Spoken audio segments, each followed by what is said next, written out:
Sukses tekan COVID-19 tanpa PSBB. Dialog kita lanjutkan kembali masih bersama Tommy Suryo Pratomo. Mas Tommy, Mas, ini kalau kita melihat kemarin kan ada wacana pelonggaran dan segala macam. Kemudian saya kalau melintas misalkan di Kalimalang saja itu kadang-kadang agak sedikit tersendat. Satu minggu terakhir lah. Terus kemudian ada juga video yang viral di terminal Bandara Soekarno-Hatta yang ramai. Ini ada ada kekhawatiran bahwa gelombang kedua wabah ini akan terjadi. Gimana Mas Tommy melihat ini? Ya, karena itu di gugus tugas sekali lagi apa yang kami lakukan itu memang pekerjaan yang sangat dinamis. Setiap hari kita melakukan evaluasi dan kemudian mengambil keputusan. Tadi malam jam 9 bahkan secara khusus Pak Doni mengundang semua pejabat yang terkait dengan pengelolaan penerbangan untuk mendapatkan laporan apa sebetulnya yang terjadi, pelanggaran apa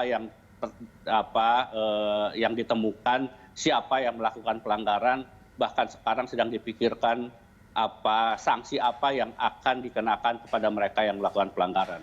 Sekali lagi yang di awal tadi saya katakan, persoalan penanganan COVID-19 ini kunci kesuksesannya tergantung kepada disiplin kita sebagai bangsa. Inilah yang sebetulnya yang selalu saya katakan momentum bagi kita untuk membangun peradaban baru. Peradaban masyarakat yang tahu akan tanggung jawabnya. Hero shipment itu harus muncul pada setiap orang. Kalau kita lihat di negara-negara yang maju di Amerika, anak kecil saja sejak mereka tahu apa yang boleh dan tidak boleh dilakukan. Mereka selalu dikatakan, saya tidak boleh sakit. Kenapa tidak boleh sakit? Karena kalau saya sakit, saya merepotkan orang tua saya. Kenapa kalau merepotkan orang tua saya? Ya karena orang tua saya punya tanggung jawab yang lain untuk bekerja. Bahkan kalau saya sampai dirawat di rumah sakit, itu merugikan orang lain. Karena dalam tanda petik kenakalan saya sakit harus dirawat. Padahal jangan-jangan ada orang yang lebih membutuhkan bed rumah sakit itu untuk kesembuhan mereka. Jadi hal-hal seperti itu ditanamkan sejak dini. Nah, ini yang persoalan yang pada kita. Ya, kita ini kalau negara-negara maju itu selalu dikatakan mereka mampu membangun disiplin, membangun etos kerja, membangun yang namanya produksi, bahkan mereka kemudian dengan pengembangannya mereka mampu melakukan reproduksi dari produk-produk itu. Itulah yang disebut oleh Samuel Huntington sebagai culture matters. Nah, ini persoalan yang belum ada pada kita dan sekarang sebetulnya momentum kita untuk membangun itu. Ini kalau Mas Tommy nyebut negara maju, kita tahu bahwa Inggris korbannya juga jauh lebih banyak, Amerika juga jauh lebih banyak, Italia jauh lebih banyak juga. Artinya sebetulnya ini bukan permasalahan negara berkembang dan juga negara maju, tapi memang masyarakat di masing-masing negara itu memang punya kompleksitas sendiri-sendiri kan Mas Tommy? Betul, Ruth. Tapi yang tadi yang ingin saya katakan, mereka itu tetap telah berhasil untuk membangun yang namanya peradaban. Mereka itu tahu akan tanggung jawabnya. Di Amerika sekarang ada program Feeding America. Orang Amerika kalau ditanya, kenapa ikut dalam program ini? Dia bilang, saya malu sekali saya ikut dalam program ini. Sebetulnya saya tidak pantas untuk ikut program ini. Tetapi karena kasus COVID-19 ini, saya merasa perlu mendapat bantuan karena saya tidak punya pekerjaan, saya tidak punya pendapatan, tetapi keluarga saya harus makan. Jadi hal seperti itu tuh ada. Nah di Indonesia kan masih muncul kadang-kadang orang malah berupaya untuk bisa bagaimana mendapatkan sesuatu yang bukan haknya. Nah hal-hal seperti ini yang dikatakan oleh Samuel Huntington sebagai culture matters. Ini persoalan yang belum pernah dilakukan Indonesia. Selalu dikatakan mengapa Ghana dan Korea Selatan itu kemudian tahapannya bisa berbeda. Awalnya sama, tahun 62 sama-sama negara miskin, tapi sekarang satu menjadi negara OECD, satu tetap negara miskin. Nah Indonesia dengan Korea itu kan merdekanya sama tahun 45. Tapi kemudian kalau kita lihat sekarang levelnya ya Korea sudah tinggi sebagai negara maju, Indonesia masih negara berkembang. Apa yang membedakan itu? Culture matters. Nah ini yang saya kira PR terbesar yang harus kita lakukan. Jadi COVID-19 ini jangan membuat kita hanya mengalami bencananya saja, tetapi dari hikmah dari bencana ini harus mengubah kita. Itu yang saya katakan, bagaimana bersama-sama membangun disiplin sehingga kekhawatiran Rudi seperti yang terjadi di Kalimalang, kemudian di bandara, ini kan sebetulnya persoalan lemahnya rasa tanggung jawab dan disiplin, sehingga kemudian semua berupaya. Sekarang yang lucu, yang dipersalahkan adalah aturannya. Padahal yang salah itu adalah orang yang melanggar aturan. Aturan itu dibuat untuk dipatuhi. Nah, di kita aturan dibuat untuk dilanggar. Ya mungkin kita setuju untuk tidak setuju soal yang tadi ya Mas Tommy. Tapi ini soal aturan, bahwa kalau aturan hanya aturan, tidak ada sanksinya, itu kan jadi kayak macan kertas juga seperti PSBB yang berlaku selama ini, Mas Tommy. Nah, tadi yang saya katakan, kemarin seminggu lalu Jaksa Agung datang ke gugus tugas mengingatkan bahwa kita tidak bisa terus-menerus sekedar menerapkan aturan tetapi tidak diikuti oleh sanksi. Nah, kita lihat 2 hari terakhir DKI menerapkan sanksi yang keras. Orang tidak menggunakan masker bisa dihukum atau didenda 250.000.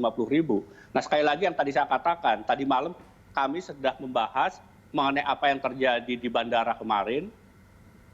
Kalau nanti ada pelanggaran, yang jelas pasti ada pelanggaran PSBB di sana. Mengapa? Alat transportasi itu dalam PSBB ditetapkan maksimum hanya 50%. Kemarin itu ada airlines yang 100% menggunakan seatnya untuk penumpang. Itu jelas-jelas melanggar PSBB dan pasti ada sanksi terhadap airline seperti itu. Nah, ini yang sekali lagi, Ruth, kita akan menerapkan sebuah kultur yang lebih tegas, ya. Kita tidak main-main, PSBB tetap berlaku. Bagi pelanggar akan dikenakan hukuman supaya kemudian kita sadar bahwa apa yang dilakukan pemerintah ini bukan sekedar hanya untuk sekedar gaya-gayaan, tetapi pemerintah itu punya tanggung jawab untuk sekali lagi menyelamatkan kehidupan masyarakat dari ancaman COVID-19. Masyarakat juga menantikan sebetulnya ketegasan pemerintah dalam hal ini dalam soal PSBB, Mas Tommy. Apakah memang betul-betul pemerintah itu serius untuk menerapkan PSBB atau tidak ketika pelanggar itu bukan hanya pelanggar perorangan, tapi juga termasuk yang tadi Mas Tommy katakan, misalkan ada maskapai penerbangan yang melakukan pelanggaran. Kalau misalkan ini tidak diterapkan secara adil, saya kira rasa hormat atau patuh masyarakat terhadap aturan yang dikeluarkan pemerintah juga mungkin nggak bisa terlalu diharapkan, Mas Tommy. Iya, tadi malam yang saya katakan, tadi malam jam 9, Pak Doni memimpin rapat khusus dengan tim Kementerian Perhubungan dengan kantor Menko Maritim dan Investasi sama pengelola semua penerbangan. Sekali lagi pasti akan ada tindakan dan kita lihat hari ini, saya tadi pagi baru dilapori oleh Dirut Angkasa Pura II Pak Awaludin bahwa hari ini semua orang sangat berbeda dengan kemarin. Kemarin yang jadi pertanyaan, mengapa tidak bisa diantisipasi tiba-tiba ada penerbangan antara jam 6 jam 7 itu sampai 12 penerbangan.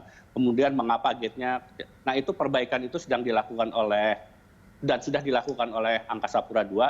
Tapi sekali lagi berkaitan dengan pelanggaran yang terjadi kemarin, pasti akan ada sanksinya. Sekali lagi saya masih menunggu karena rapat tadi malam baru selesai sekitar jam 11 malam. Oke. Mas Tommy, dalam kasus wabah COVID-19 ini sebetulnya yang menjadi penting bukan hanya soal sanksi yang tegas yang diberikan oleh pemerintah kepada pelanggar, karena yang paling penting menurut saya adalah bagaimana mencegah pelanggaran itu terjadi.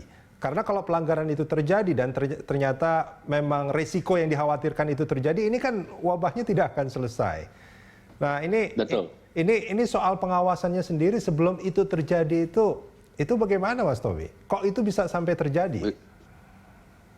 Ya, sekali lagi yang tadi saya katakan, tadi yang Rudi mengatakan belum tentu kita bisa sepakat persoalan ini. Yang saya katakan tadi, semua orang itu punya tanggung jawab pada negara. Inilah sebetulnya yang selalu dikatakan Pak Doni, kesempatan kita untuk menjadi patriot bangsa ini. Yang menjadi persoalan ini, yang menjadi ancaman keselamatan itu adalah bangsa dan negara ini. Ketika kita ada dalam ancaman, maka semua orang yang ada hidup dan menjadi warga negara Indonesia punya kewajiban untuk melakukan bela negara. Bela negara itu tidak harus dengan mengangkat senjata, tetapi dengan menegakkan disiplin. Nah, yang terjadi sekarang, kemarin juga kita kaget misalnya, tiba-tiba ada orang bisa jual beli izin surat dinas ataupun surat kesehatan di online. Nah, sekali lagi, ini kan persoalannya bukan pada peraturan, ini persoalannya pada orang. Kok orang tidak punya rasa tanggung jawab? Sama dengan kita sekarang, Ruth. Kita punya undang-undang pers, ya. Ketika kemudian ada sebuah media tidak melakukan pemberian hak jawab, ya, yang salah undang-undang persnya atau media yang tidak menerapkan dan memberikan hak jawab. Ini kan sesuatu yang harusnya undang-undang pers itu dibuat untuk mengatur teman-teman pers itu untuk tahu dan bagaimana mengelola pers, mana yang boleh dan tidak boleh. Kalau terjadi kesalahan, apa yang harus dilakukan. Tetapi kalau kemudian ada satu dua lembaga yang tidak comply dengan aturan undang-undang pers, ya dihukum. Nah, sama dengan aturan sekarang ini, surat edaran untuk pembatasan perjalanan orang dalam rangka percepatan penanganan COVID. Dalam rangka percepatan penanganan COVID. Tujuannya adalah karena memang ada kebutuhan pergerakan orang untuk penanganan COVID sekarang ini. Tapi kemudian terjadi disalahgunakan.